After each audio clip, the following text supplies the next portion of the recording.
I was not planning on talking about this movie or making a video about it. I was just gonna watch it because I was gonna watch it anyway. But I have thoughts, and that's the whole reason I made this channel in the first place, is because every time I watch a movie, which is actually not that often, I just am just filled with the desire to tell people my thoughts. Because for some reason I think that they're important enough that people would want to hear. I didn't know anything about the plot going into this movie. Also, hi, my name is Nico. I forgot to say that. Hello, my name is Nico, and I am gay, scared, and confused. So I just got done watching Saltburn. I am gonna give a spoiler warning right up at the top. If you haven't seen it, I think it's worth watching just for the experience that it is. All I have seen from this movie are people on TikTok being like, ooh, that scene, if you know, you know. It's a weird movie, and I think a lot of the reason why it's gotten so popular is because people are just so shocked and scandalized by it. Honestly, it's not as weird as I thought it was going to be. The one thing that I heard about going into it was the bathtub scene. It's not. It's honestly, it's kind of tasteful. The way that they do it. It's very artsy. It's kind of like, it reminds me so much of Call Me By Your Name, which I think is a pretty obvious comparison. It's got a real focus on like cinematography and like all these sweeping landscape shots and like just these really beautiful environments. Like, honestly, the movie's kind of just worth watching because it's really nice to look at. Everything in that house is just, like, that's my dream home. I mean, the house itself is, like, an entity within the movie, but, like, that's not really what I want to focus on. I want to talk about Oliver. I want to say right off the bat, I did enjoy that movie. I probably won't watch it again, which is why if I was going to make a video, I feel like it would be better to talk about it now that I had just seen it, because I don't want to go through that again. I enjoy parts of Oliver's character, how you get like sort of hints of him being off like right from the beginning when he's like spying on Felix. How do I forget his name? I literally just watched this. He's kind of like a freak and a weirdo from like the moment that we first meet him. I want to know why he got so like immediately fixated on Felix. Was it just because like he always saw everyone like around him and like everybody seemed to like him and whatever, and he was like, I want what that guy has? But like from the first moment that they're in a scene together, he's immediately like checking him out and like whatever. So it's like either he knew about them beforehand, because he does mention something where it's like he brings up this book, and then Felix is like, oh yeah, the guy actually based the characters off my family, and then Oliver acts surprised, but obviously given the way the film happens, it's more likely that he knew that and was just like, it was all planned out. Originally, like, I think you're supposed to like be on his side and to like root for him and whatnot and like think that he's kind of like the underdog, and then like you see that he's a lot more cunning. Like the first scene that really sort of set in for me that he was like straight up manipulative was when he's talking to the mom.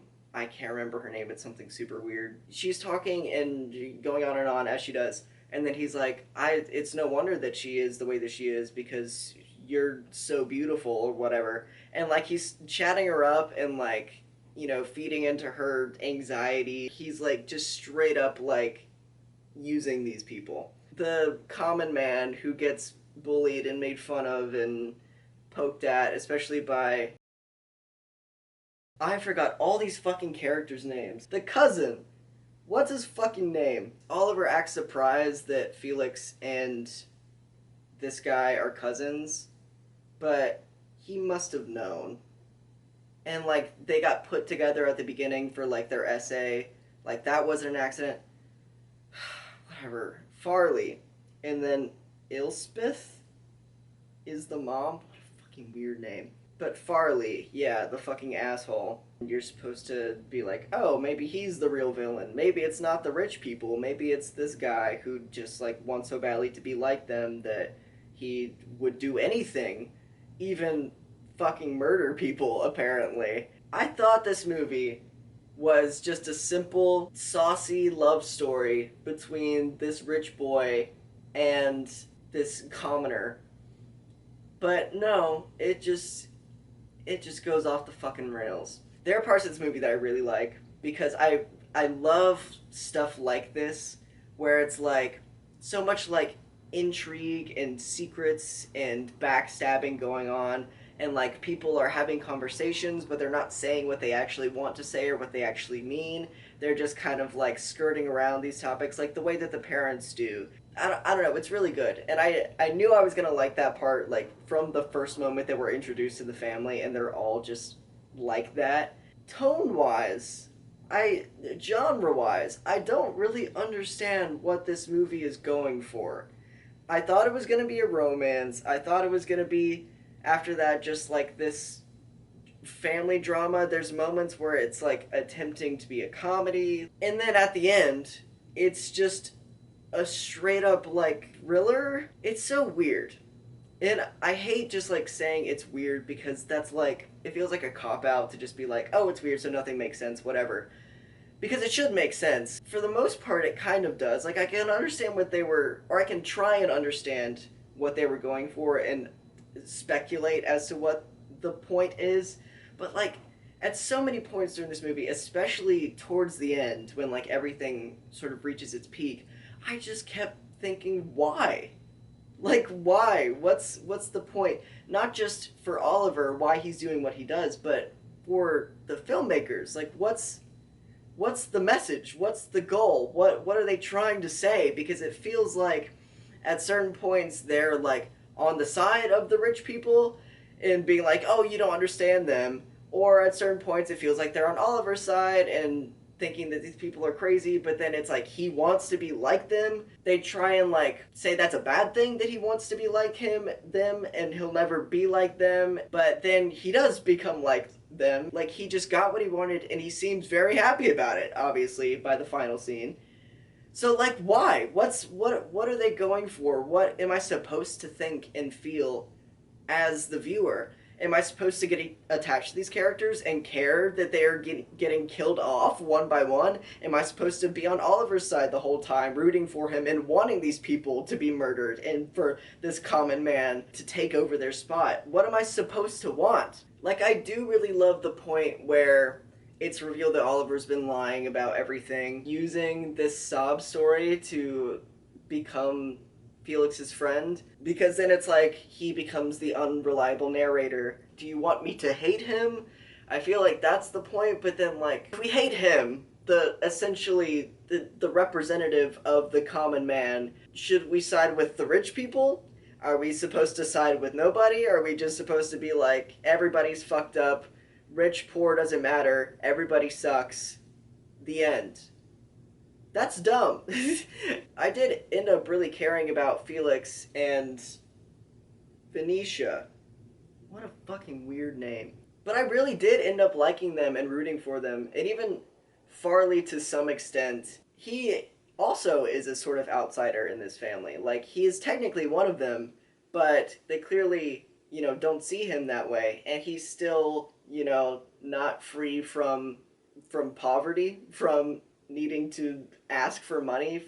I'm assuming this is on purpose, but he's kind of riding the line between being a commoner and being one of the rich and wealthy and privileged. I don't know if they're trying to do something with the race thing because they bring it up during that one conversation. It doesn't feel like it was an accident that he was cast as a black man.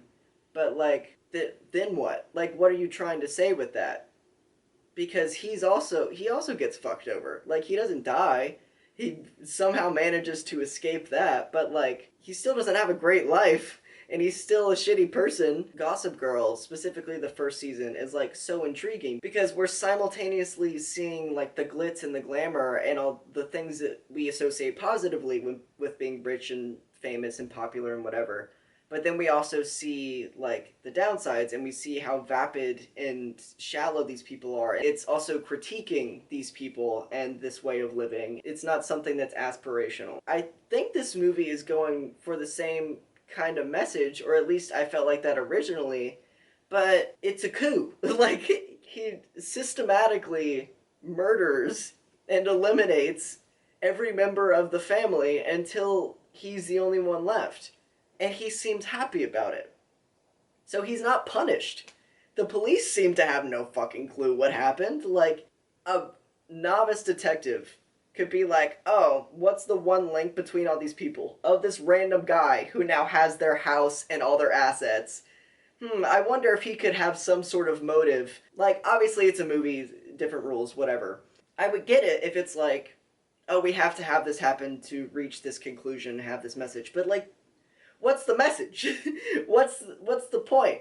Like, he wanted it and he got it, and he hurt a lot of people, but he wasn't punished for it. So like, is the message that you should also want these things and aspire to have these things? Is the message that, if you're mentally unwell, don't get help? Even with Felix, he's like, you should see someone, which is very true. He is not well. Even just being a pathological liar is something to speak to someone about. That is cause for concern. Like, that can get people in some very tricky situations. Like, even without, like, the levels that he takes it to. And he has, like, a lovely family, apparently. So it's like, you can't blame his upbringing. Like, he doesn't have the tragic backstory that he claimed to have. So, like, there's no sympathy on that end. He is, if anything, treating his family completely poorly. And they seem like nice people. So that makes him even worse. Even if we're not supposed to root for him. Even if we're supposed to be upset that he got what he wanted. Then what? Then it's just an unsatisfying conclusion. In the first, like, 2/3 of this movie, there was so much that I liked. There was so much that it was, like, building up to. Even just him being, like, a manipulative person who's, like, trying to worm his way into this family. Like, I like that. Like, his de-escalation is really good. We can assume he's known a lot more than he's let on. He's manipulated a lot more than it seemed that he has. Even with just what they did show us in the first few parts. That's enough. Even if you did want to have that character and have him, do all those things and end up on top, he didn't have to kill everybody. He didn't have to be this, like, manipulative mastermind who, like, planned all this out from the beginning. That cheapens it completely. And that's my main issue. It's not even just that, like, he did all these things and got what he wanted in the end. Like, that alone, like, I still don't think that's the best way this movie could have ended. But the fact that, like, he and the movie just went completely off the deep end at the tail end. Everything up until, like, the last, like, 30-ish minutes. The scene with Benicia in the tub. Like, I really like that. It's a very cathartic moment where she is completely calling him on his bullshit. Like, that's where it should have ended. I hate that it turned into, oh, actually, he knew all this was going to happen. Oh, actually, he had it planned out from the beginning. Oh, actually, this was all on purpose. Oh, actually, everything is going great for him.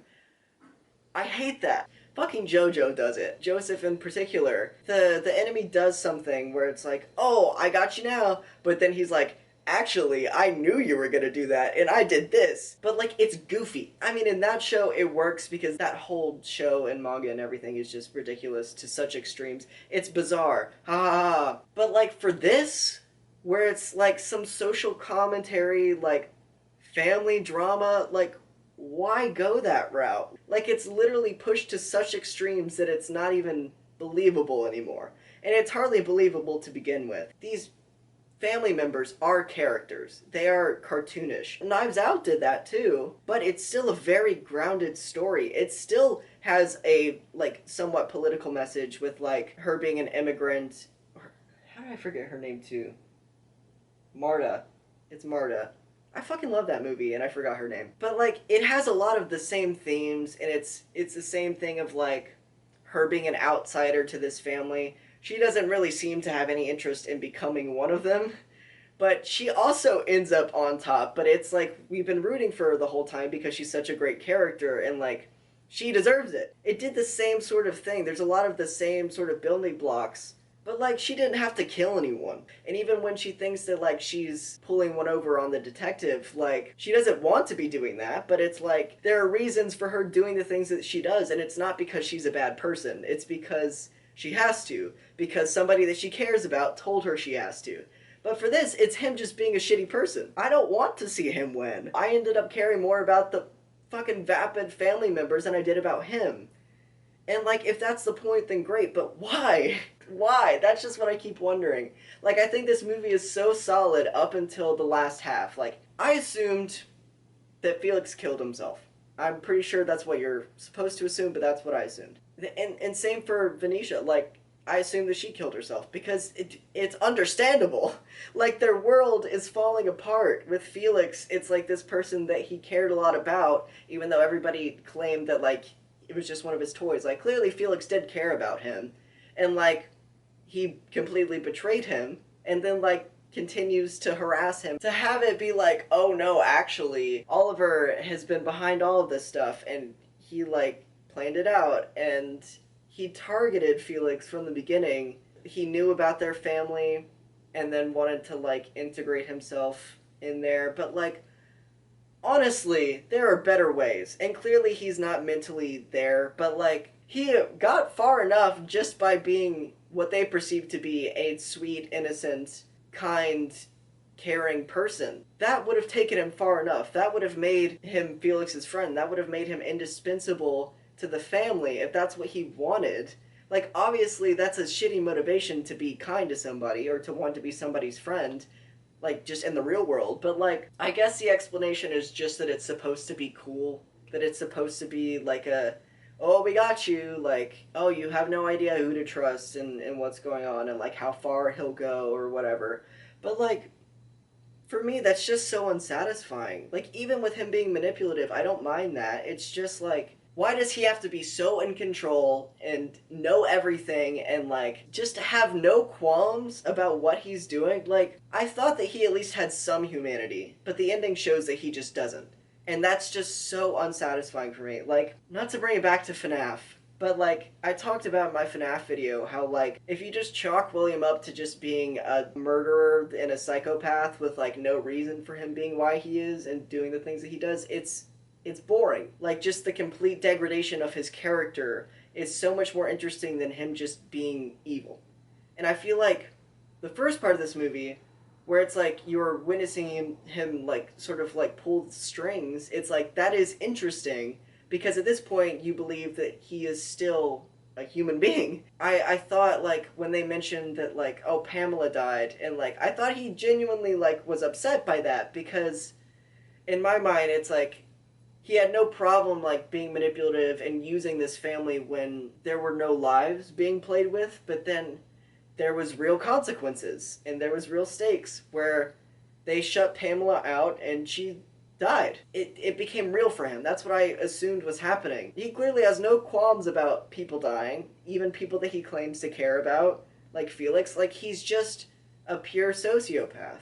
And, like, with things like American Psycho, like, that's the whole point of the character. That's compelling to watch because it's just pushed to such a degree where it's, like, not even, like, grounded or relatable anymore. But, like, I thought they were going for something that was grounded and relatable, like Knives Out. But no, he just becomes a cartoon supervillain. And I think that completely cheapens any sort of message or any sort of intrigue that this movie could have had or could have been going for, because then it's like, well, then what's the point? If this was all just part of his super villain scheme from the beginning, like, at least let us know about it. I feel like American Psycho is very good about letting you know that he is just that kind of character from the beginning. But this one, I suppose they think they're getting one over on you by being like, oh, you think that he's, you know, just a normal person, but, like, he's actually, like, a criminal mastermind. But then it's like, okay, well, now I just feel lied to. Now I hate the ending even more. You just tricked the audience, but what did you get for it? Like, nothing. It feels like a switcheroo just for the sake of one, a twist just for the sake of one. But, like, they had a twist that was satisfying. With it being revealed that he lied about his family, I think that's a very satisfying, very interesting turn of events, because then all I could think about was like, oh, I can't wait to have their interaction and, like, him trying to explain and just, like, the breakdown of their friendship. Like, the entire time during that scene, it was so tense and was so wrought with emotion because he was betrayed, but he was, like, putting on this tight smile and, like, you know, finding out more information about the things that Oliver lied about, and it was just so interesting to watch. Obviously, people who are pathological liars, they can't help it, it's a compulsion. But, like, he, like, manipulated people even beyond that. I think there are movies and shows and whatever that can make characters like that compelling and make you want to root for them, even if they're terrible people. I think some examples are Hannibal, of course, is the first that comes to mind. Obviously, he's a terrible person, but like, you want to see more of him. The Handmaid's Tale, like, with Serena and Fred, like, they're god awful people, but like, Serena specifically becomes a lot more sympathetic, like, as the show progresses, but like, I don't feel that way with Oliver. I just think he's a terrible person, and I don't feel any sort of particular way about that. I'm just like disappointed that it ended up being so flat. And like the more that I think about it, the more I dislike it. Like him having his whole like villain revealing the evil plan speech with the mom. It's just like, okay, cool. You're evil. You knew all this was going to happen. You planned it from the start. So then how am I supposed to feel about the beginning? I don't feel like, oh, I can't wait to watch this movie again so I can see like where he was manipulating things, because it's very obvious like what he manipulated, and we're also shown like little snippets of like he actually had money but he wanted Felix to pay for him and things like that. So like there's no point, because it just makes me feel like the rest of the movie was a waste because he's just a shitty person and that's just it, and he got what he wanted. Cool. So what am I supposed to think? What am I supposed to feel? Because I just feel like they should have stopped the movie a lot sooner than they did. After everything happened with Felix, I like looked at the time and I was like, wow, there's really 20 minutes left? Like, what are they gonna do? And I wish it would have ended. I wish I would have just turned it off. This is a lot less structured of a video, obviously, because I'm just going off the cuff with like my general thoughts, but like I'm just really disappointed by that ending, and I feel like if anything it was just a twist for the sake of a twist, something shocking for the sake of something shocking. Like, it doesn't feel like there was real purpose and intent behind it, because there's nothing satisfying about having a character like that that's like in control of everything. Like a godlike character. Like I said with JoJo, like it doesn't matter because it's that entire show is bizarre. With this, it felt like it had a point. And then like that twist just makes it feel like any point that it could have had is just lost, because you're not saying anything about like classism, it being a bad thing to like do all these terrible things to get what you want, because he succeeds. And that's not a twist. Obviously you expect that he should have his comeuppance by the end because he's a terrible person, but he doesn't. And that by itself is not, like, you didn't get me. It's been so long since I've seen a movie that completely like fucks itself over to such an extreme. It just felt like a completely bizarre choice that I didn't mean to do that. I mean, it genuinely is a bizarre choice to go in that direction right at the end. Like, it felt like it came out of nowhere. It adds nothing to the movie. It, if anything, just takes away from it. As I've been saying, once again, I repeat myself so much, but like, if you haven't seen the movie, obviously I've spoiled everything. Maybe watch it for yourself, see if you have any sort of takeaways that might be different. And if you see something that I don't, please let me know, because I can't understand why they would do that. It just went off the cliff. And then the movie ended. And I feel nothing. Anyway, I'm just gonna end it there. What I've seen that people like about this movie is not the ending. It's fucking the weird scenes. But like, what's it all for? Fucking nothing. There's no greater purpose. Not that every movie should have one, but like, this movie seems like it was trying to, and it just doesn't. But anyway, let me know your thoughts if anyone is watching this rant, and see you in the next one. Bye-bye!